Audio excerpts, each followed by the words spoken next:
नमस्कार। प्रादेशिक समाचार के साथ मैं पूनम किरकेट्टा। पहले मुख्य समाचार। जमीन घोटाला मामले में रांची के पूर्व डीसी छवि रंजन से ईडी कार्यालय में पूछताछ जारी। उषा मार्टिन विश्वविद्यालय के पहले दीक्षांत समारोह में राज्यपाल सीपी राधाकृष्णन सफल विद्यार्थियों को सौंपेंगे डिग्री। प्रतिबंधित नक्सली संगठन भाकपा माओवादी का इनामी नक्सली इंदल गंझू ने आज आईजी अभियान के सामने किया आत्मसमर्पण। और दुमका स्थित बाबा बासुकीनाथ धाम में इस साल भी सावन में श्रद्धालुओं की सुविधा के लिए शीघ्र दर्शनम की व्यवस्था रहेगी जारी। और अब समाचार विस्तार से।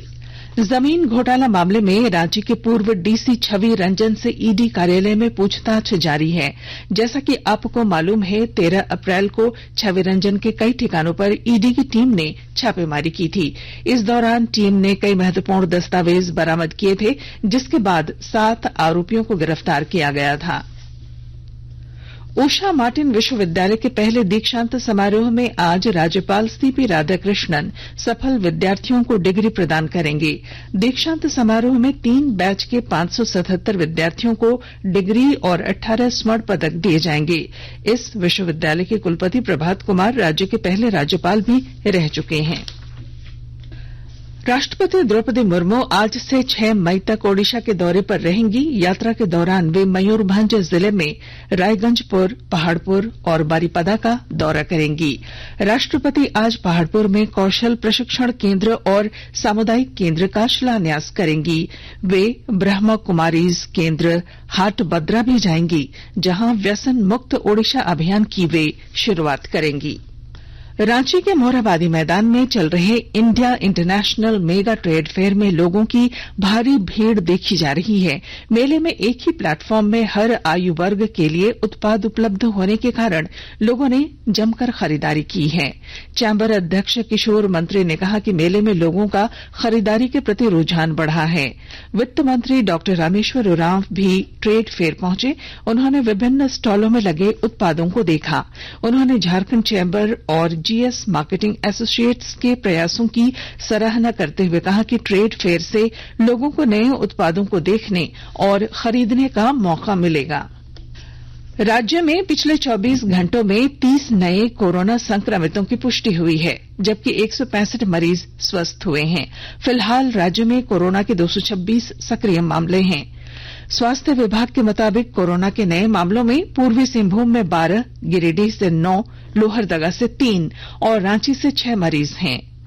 20 जिलों में कोरोना के एक भी मरीज नहीं मिले हैं। सिर्फ 4 जिलों में कोरोना के मरीज सक्रिय हैं। राज्य में सबसे ज्यादा पूर्वी सिंहभूम में 185 मरीज एक्टिव हैं। गढ़वा जिले के बंशीधर नगर में 2 दिवसीय राजकीय बंशीधर महोत्सव के दूसरे दिन आज कई प्रमुख हस्तियां अपनी प्रस्तुति देंगी। विस्तृत ब्यौरे के साथ हमारे संवाददाता। गढ़वा जिले के बंशीधर नगर में 2 दिवसीय राजकीय बंशीधर महोत्सव को लेकर पूरा वातावरण भक्तिमय बना हुआ है। कल सुबह बंशीधर नगर वासियों ने इस अवसर पर बाबा बंशीधर की भव्य पालकी यात्रा निकाली थी। अपराह्न बेला में मुख्यमंत्री हेमंत सोरेन, कृषि मंत्री बादल पत्रलेख और पेयजल एवं स्वच्छता मंत्री मिथिलेश कुमार ठाकुर के साथ बंशीधर मंदिर में पहुंचकर भगवान कृष्ण और राधा जी की विशेष पूजा अर्चना कर राज्य के सुख समृद्धि के लिए प्रार्थना की थी। इसके पश्चात मुख्यमंत्री ने कार्यक्रम स्थल गोसाई बाग में पहुंचकर इस राजकीय महोत्सव का औपचारिक रूप से उद्घाटन किया था। इस अवसर पर मुख्यमंत्री ने गढ़वा जिले के लिए करीब 794 करोड़ रुपए की विभिन्न विकास योजनाओं का ऑनलाइन उद्घाटन और शिलान्यास भी किया था। विनोद कुमार पाठक, आकाशवाणी समाचार, गढ़वा।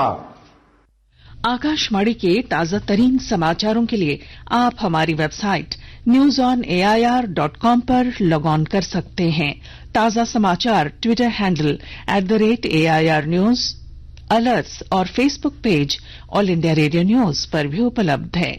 आप प्रादेशिक समाचार एकांश के ट्विटर हैंडल @AIR News_Ranchi और फेसबुक, इंस्टाग्राम पेज तथा YouTube channel AIR News Ranchi पर भी हमारे बुलेटिन सुन सकते हैं। प्रादेशिक समाचार आप आकाशवाणी रांची से सुन रहे हैं। प्रतिबंधित नक्सली संगठन भाकपा माओवादी के इनामी नक्सली इंदल गंझू ने आज आईजी अभियान के सामने आधिकारिक रूप से आत्मसमर्पण किया। यह जानकारी आईजी अभियान ने दी। इंदल गंझू ने रांची आईजी कार्यालय में वरीय अधिकारियों के सामने सरेंडर किया है। इस पर लगभग 100 से अधिक नक्सल मामले दर्ज हैं। देश में पिछले 24 घंटों में कोविड के 3,962 कोरोना संक्रमितों की पुष्टि हुई है, जबकि 7,873 लोग स्वस्थ हुए। स्वास्थ्य और परिवार कल्याण मंत्रालय ने बताया कि वर्तमान में 36,244 संक्रमित लोगों का उपचार चल रहा है। स्वस्थ होने की दर 98.73% है। राष्ट्रव्यापी कोविड टीकाकरण अभियान के तहत अब तक 220 करोड़ 66 लाख से ज्यादा टीके लगाए जा चुके हैं। जवाहर नवोदय विद्यालयों के लिए 24वीं राष्ट्रीय युवा संसद प्रतियोगिता 2022-23 का पुरस्कार वितरण समारोह कल नई दिल्ली में संसद भवन परिसर में आयोजित होगा। संसदीय कार्य और संस्कृति राज्य मंत्री अर्जुन राम मेघवाल इस समारोह की अध्यक्षता करेंगे और विजेता छात्रों तथा विद्यालयों को प्रतियोगिता में उनके शानदार प्रदर्शन के लिए पुरस्कृत करेंगे। संसदीय कार्य मंत्रालय पिछले 26 वर्षों से जवाहर नवोदय विद्यालयों में युवा संसद प्रतियोगिताओं का आयोजन कर रहा है। कुछ संक्षिप्त खबरें। लोहरदगा में बिजली विभाग की ओर से शुद्ध ब्याज माफी योजना के तहत ओटीएस मेले का आयोजन किया गया। कार्यपालक अभियंता ने कहा कि मेले में बड़ी संख्या में लोगों ने बकाया बिजली बिल का भुगतान किया। बिरसा कृषि विश्वविद्यालय के दुमका स्थित क्षेत्रीय अनुसंधान केंद्र में परामर्शदात्री समिति की बैठक हुई। इस दौरान खरीफ के मौसम में उन्नत खेती में नए तकनीकों के इस्तेमाल को लेकर विचार विमर्श किया गया। बैठक की अध्यक्षता बीएयू के अनुसंधान निदेशक डॉक्टर पीके सिंह ने की। रांची जिले के बुढ़बो में ट्रैक्टर की चपेट में आने से 3 लोगों की मौत हो गई। मरने वालों में दंपति और उनकी बेटी है, जबकि 2 बच्चे गंभीर रूप से घायल हुए हैं। वहीं जामताड़ा में कल हुए भीषण सड़क हादसे में एक ही परिवार के 4 लोगों की घटनास्थल पर ही मौत हो गई। दुमका स्थित बाबा बासुकीनाथ धाम में इस साल भी सावन में श्रद्धालुओं की सुविधा के लिए शीघ्र दर्शनम की व्यवस्था जारी रहेगी। श्रद्धालु 300 रुपए का कूपन लेकर शीघ्र दर्शनम गेट से मंदिर में प्रवेश कर बाबा बासुकीनाथ का सुगमता पूर्वक जलाभिषेक कर सकेंगे। सावन में सोमवार और मंगलवार को भीड़ को देखते हुए केवल 7 श्रृंगार पूजन कराने की अनुमति होगी। यह निर्णय बाबा बासुकीनाथ मंदिर प्रशासन और तीर्थ पुरोहितों की बैठक में लिया गया। बंगाली युवा मंच चैरिटेबल ट्रस्ट की ओर से कल से 7 मई तक 3 दिवसीय बांग्ला सांस्कृतिक मेले का आयोजन मोरहाबादी स्थित फुटबॉल स्टेडियम में किया जा रहा है। मेले का उद्घाटन राज्यपाल सीपी राधाकृष्णन और झारखंड मुक्ति मोर्चा सुप्रीमो शिबू सोरेन करेंगे।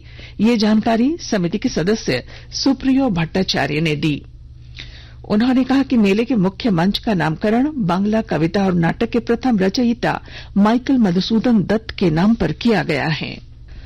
गर्मी के प्रभाव का निर्धारण करने और विशिष्ट स्थानों पर गर्मी के प्रभाव पर चेतावनी जारी करने के लिए मौसम विभाग अगले साल अपना हीट इंडेक्स शुरू करेगा।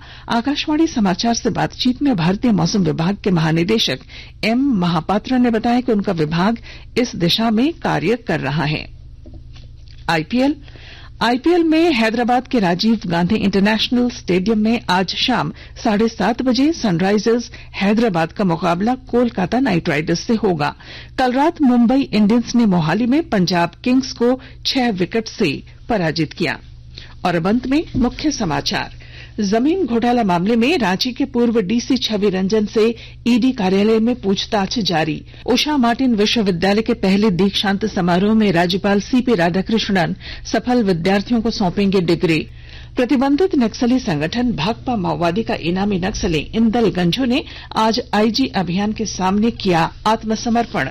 और दुमका स्थित बाबा बासुकीनाथ धाम में इस साल भी सावन में श्रद्धालुओं की सुविधा के लिए शीघ्र दर्शनम की व्यवस्था रहेगी जारी। और इसके साथ ही आकाशवाणी रांची से प्रादेशिक समाचार का ये बुलेटिन समाप्त हुआ। नमस्कार।